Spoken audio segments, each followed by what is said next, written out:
мақомоти тоҷик мегӯянд, дар сӯхтори анбори появзол дар вилояти Новосибирск ҳеҷ шаҳрванди Тоҷикистон осеб надидааст. Қаблан расонаҳои русӣ иттилоъ доданд, ки соати 9 ба вақти маҳаллӣ бар асари сӯхтор дар анбори появзол 10 нафар ҳалок шудааст.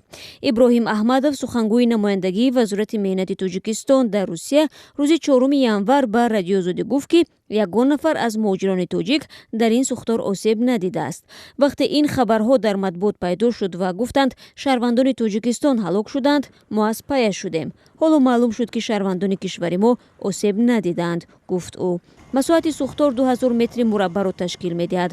гуфта мешавад, ҳалок шудагон шаҳрвандони Чин, Қирғизистон ва Русия буданд.